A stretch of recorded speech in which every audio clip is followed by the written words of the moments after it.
Jehovah. Neil Armstrong speaking. Hold up. You gotta do everything, you know. If you specialize in one thing, you know, you really can't call yourself an all-out king. Who's king? You looking at him right here, my brother, the original. You know what I'm saying? Neil Armstrong. Hold up. It's the Archivest, y'all, exclusively interviewing DJ Neil Armstrong. And who is the one, the only, JAYZ'S magnificent DJ, Neil Armstrong?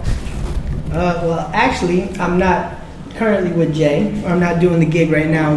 Google's been doing it for March, April, May, June, July, about the last 5 months. I'm with Adidas now. I'm one of the Adidas global spokespersons, so I've been doing a lot of ad campaigns for them. The one with David Beckham, Snoop Dogg, Sierra, Daft Punk. Like, we did a couple of different ads for them, and those were shown a little before and during the World Cup. I am a DJ out of New York City. I've been DJing for about 15 years now. Somehow, I don't know how that happened. And I really was part of the turntablist movement back in, the late 90s, early 2000s, and then I found kind of a niche doing mixtapes. And then through those mixtapes, they got to the right people. I ended up linking up with Jay, and now, like I said, I'm with Adidas. And let us know about the 5th Platoon turntablist crew and the history about yourself being the founder. Okay.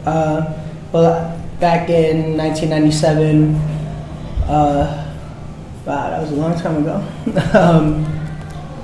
I linked up with a bunch of kids in New York, and we formed a DJ crew called the 5th Platoon. And it was me, this kid Rolly Roll, Daddy Dog. We were the original members, and then later on we added Cutting Candy, I Emerge. Who else was part of the crew? DJ Vin Rock and this kid, DJ Doughboy. I'd say until 2005 we were heavily involved in the turntable battle scene. But then after that, everyone kind of started doing their own thing. Like I said, found my niche doing the mixtapes. Vin Rock really wanted to get into producing. I Emerge actually was doing work with like Theophilus London and Norm Rex and a bunch of dudes. But just it's kind of life. Like, people move in different directions. The crew still exists because, for me anyway, I'll always shout it out whenever I do an interview and whenever I do anything. Like, usually I mention the 5th Platoon. But life happened, I guess. Cutting Candy's married. One of the members, Doughboy, is not really involved in turntablism anymore at all. He actually, at one point, he was the CEO of Friendster. So he moved on into bigger and better things. And how did you happen to be discovered from the top man in the business, Jay-Z? Let's see. Long story short, like I was saying, my mixtapes kind of started getting into the right people's hands, and Jay and I have a mutual friend, this girl named Vashti Kola, and Jay was doing the Mary J tour, and he was trying to find someone to fill the DJ spot. Previously, Green Lantern had been doing it before me. Before Green Lantern, I guess DJ Scratch was doing it. And Jay was looking for someone who did turntablist stuff, like A-Track, basically. And A-Track couldn't do it because he was doing the Fool's Gold stuff.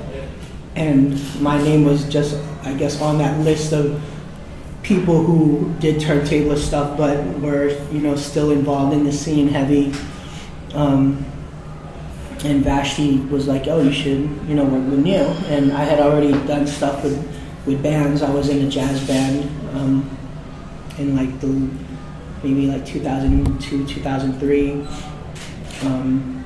And I get an email from my manager on a Wednesday. By that Friday, I was on a plane to Miami.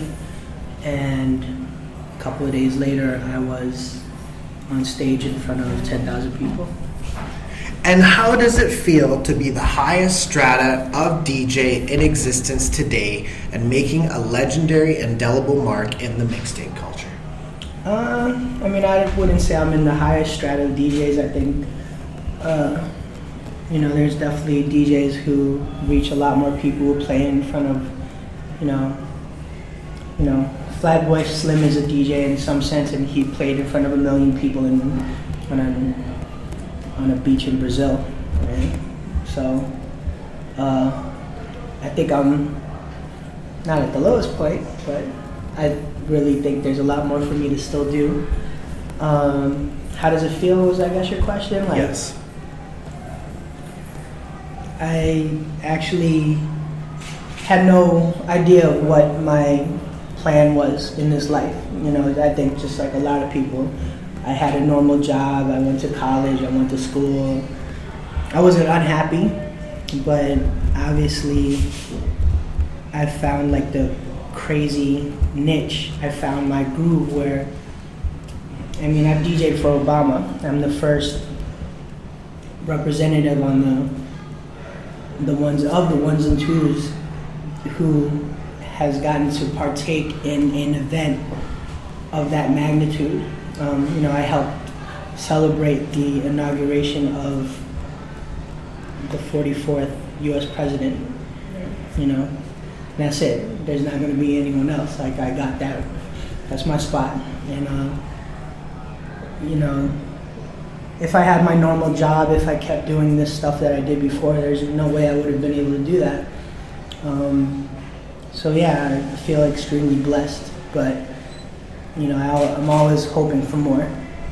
And having considerable press with Rolling Stone, Vibe, Herb, Complex, and MTV.com, along with advertising campaigns with Adidas producing a limited edition shoe and being featured in the Japanese documentary New York Streets. Tell us about it. It's been cool, you know, like to get, I think everybody in this world searches for recognition from their dads, from their boss, you know, when you get a raise, that's like recognition that you did good work or whatever, and to be noticed by, you know, certain groups, to be able to blog on Hypebeast, to, you know, do stuff like that is, you know, it's cool. It's nice to be acknowledged, definitely. And what has been the best memory that you have had working with Jay-Z together on tour? Best memory is like silly stuff, I guess. Like we got to, one time we were preparing for a show in Texas and we were going over Big Pimpin', like the words of Big Pimpin', and we actually, like me and him were just rapping. We did Pip C's part together, you know, just kind of like as if we were just like sitting on a stoop somewhere and just listening to a record. And, you know, that's kind of weird. That's surreal to be able to say, yeah, I did that. Or, you know, not just with Jay, like cool hip hop stuff I've gotten to do. I got to throw like on Dead Presidents, I got to throw, you know, the Nas verse. Dead Presidents represent me, right? Yeah, I got to throw that in the concert. The Obama thing was amazing. Glastonbury, that was a festival where we performed in front of like over 120,000 people. Like, I don't know, just all those little things, helping Jay do the show, setting up the, you know, the shows and all that. That was all really cool, and definitely like an experience I never thought I'd have. I wouldn't say it's like my personal favorite, but 120,000 people is nothing to laugh. Like, you know, it's crazy. I don't think most people can understand how many people actually, 120,000 people. It's basically from, as far as I could see, is there's a sea of people. Yeah, that's incredible. We got to do that, and it was kind of a pretty historic event. That was the first time the Glastonbury Festival had a hip hop artist as the headlining act. So being able to do that was amazing. Definite making history.